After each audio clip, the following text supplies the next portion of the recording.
Assalamualaikum warahmatullahi wabarakatuh. Perkenalkan, nama saya Idham Firdaus Fahroni. Saya berasal dari Desa Mayong Lor, Tugu Karangpanggung, RT 3 RW 6, Kecamatan Mayong, Kabupaten Jepara.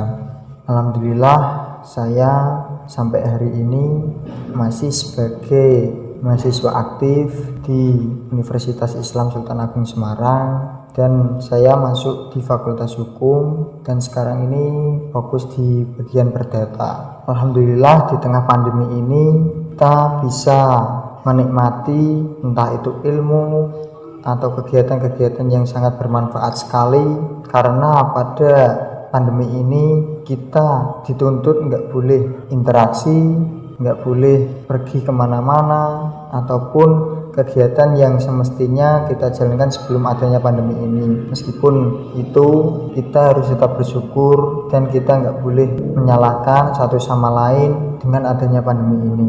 Langsung saja menanggapi pertanyaan oleh saudara Puput Armi Yuliana, yaitu tanggapan mengenai COVID-19 ini sangat banyak sekali dalam pemikiran saya, yaitu yang pertama mengenai pembelajaran secara daring. Apalagi kita sebagai kaum intelektual, kaum generasi bangsa, seharusnya kita bisa belajar secara langsung, bertatap muka dengan dosen. Nah, sekarang di tengah pandemi ini malah kita nggak bisa melaksanakan kegiatan seperti biasanya. Namun ada baiknya juga di tengah permasalahan pandemi ini, karena pandemi ini yang asal mulanya dimulai sejak akhir 2019 hingga sampai merambah sampai saat ini. Meskipun sangat sulit sekali ataupun itu sebagian dari masalah kita sebagai mahasiswa, coba kita lihat sekarang dari sisi mahasiswa juga. Mahasiswa sekarang adalah generasi daring, tentu tidak asing lagi dengan sistem yang berkaitan dengan daring. Mereka juga akan mudah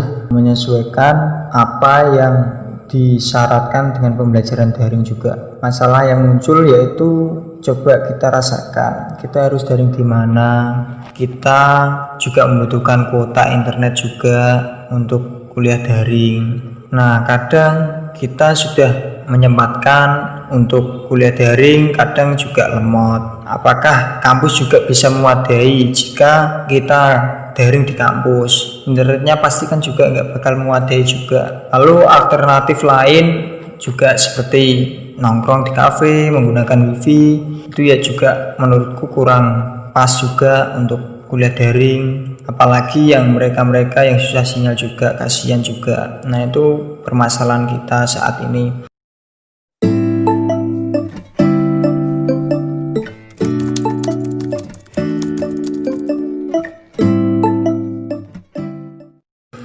Kemudian untuk pertanyaan kedua mengenai dampak. Kalau kita berbicara mengenai dampak, banyak sekali dampaknya. Yaitu yang pertama, ya dampak kita sebagai mahasiswa yang asal mulanya bisa tatap muka, sekarang harus daring. Susah, ya emang harus gimana lagi. Soalnya kita tidak bisa melakukan kegiatan seperti biasanya, itu memang susah karena kebiasaan kita kan ya mau gimana lagi, kita bisa ke perpus, kita bisa tanya langsung ke dosen. Sekarang kita harus melaksanakan kegiatan yang sangat susah seperti ini juga. Itu dampak dari kita sebagai mahasiswa.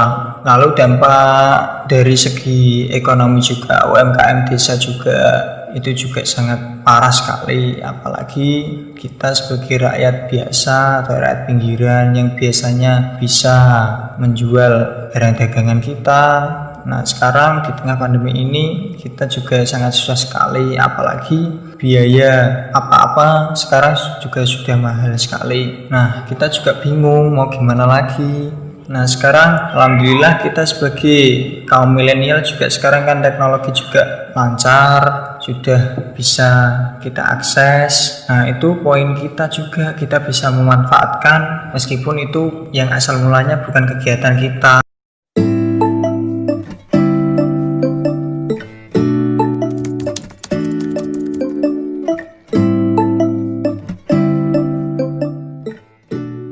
Mengenai pertanyaan ketiga, yaitu solusi terbaik untuk kedepannya di tengah pandemi COVID ini ya.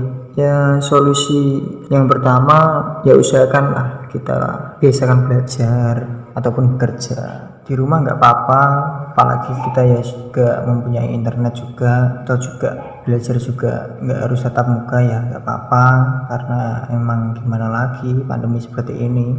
Yang penting niatnya kita ditata dulu, kemudian ayolah kita bareng-bareng bersama, harus disiplin juga, waktu harus diatur juga, komunikasi dan koordinasi dengan teman, guru, dosen, pembimbing atau rekan kerja itu ya juga harus dijaga. Harus dipastikan juga penggunaan perangkat dan jaringan internet yang cepat dan stabil, itu ya guna untuk mendukung komunikasi kita yang nantinya juga akan lancar.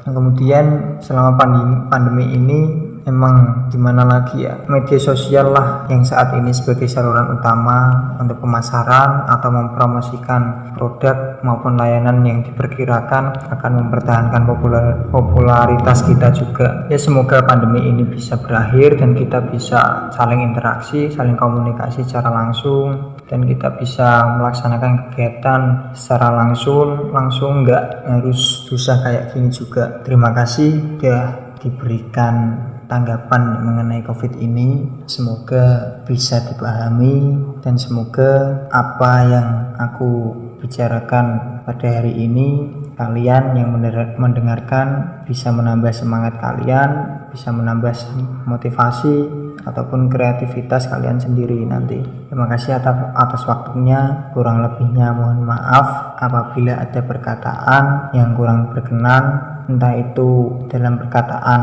mengenai segi pemikiranku sendiri ataupun inovasiku sendiri tadi. Wassalamualaikum warahmatullahi wabarakatuh.